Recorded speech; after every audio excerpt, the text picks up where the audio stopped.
Have you ever noticed how your body reacts before your mind even has time to explain what's happening? The tightening, the freezing, the ache in your chest or your stomach? As a therapist, I often say that the body remembers. It remembers pain, it remembers the fear, and it learns how to protect us from what once felt like too much. But here's something that I've been living with this week. The body, it also remembers healing. It remembers love.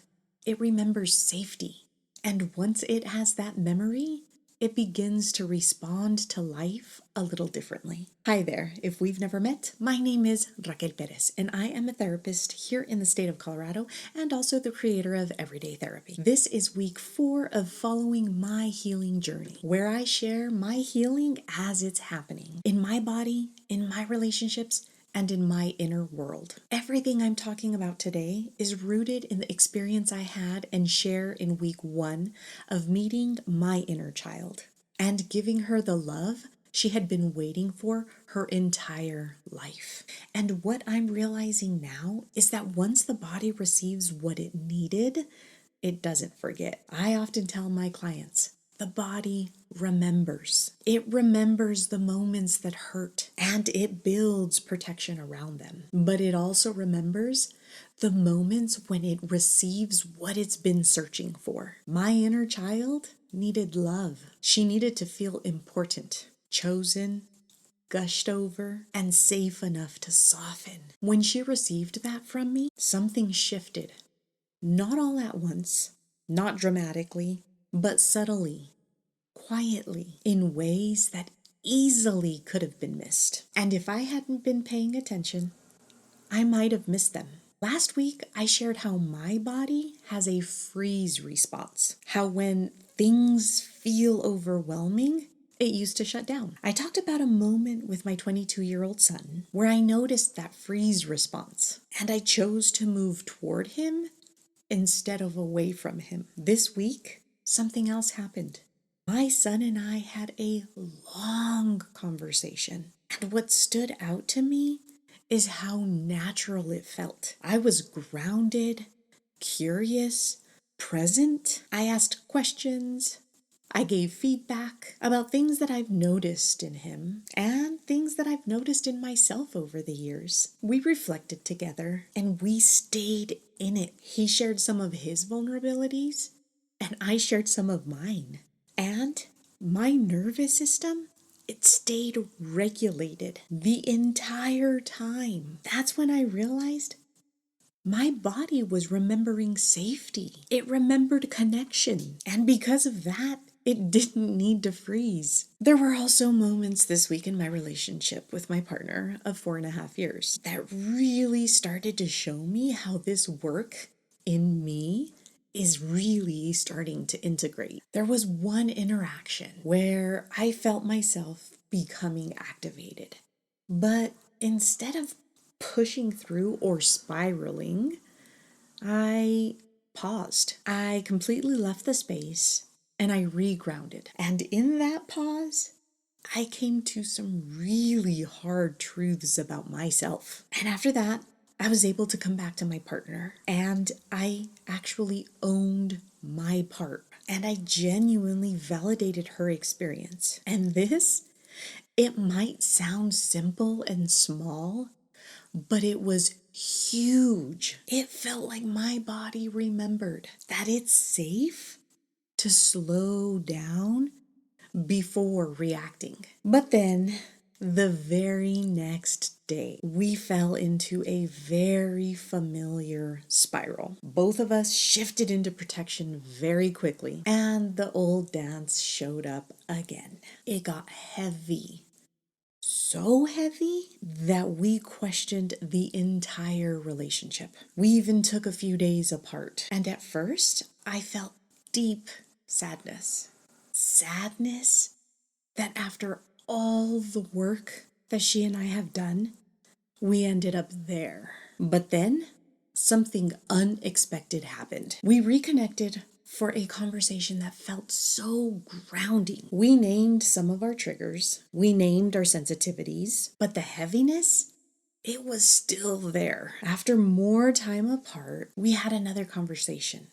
And this one, it changed everything. She shared some information about how her neurodivergent brain works, how she experiences love, how she gives love. And suddenly, I understood her so deeply.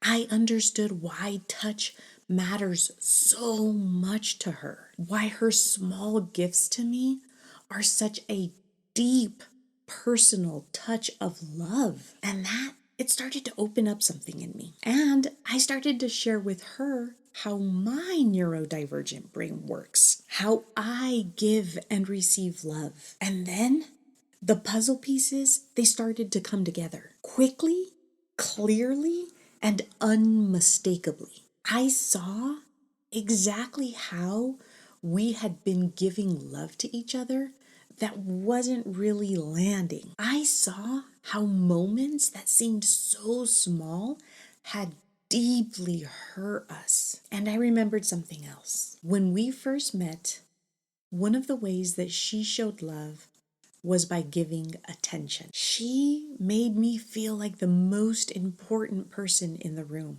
And when my body received that, it opened to physical touch, which is like oxygen to her neurodivergent brain. And that cycle created a deep and profound connection between us. At some point, it shifted. And we both agreed that we don't need to know exactly how it shifted. What matters is this.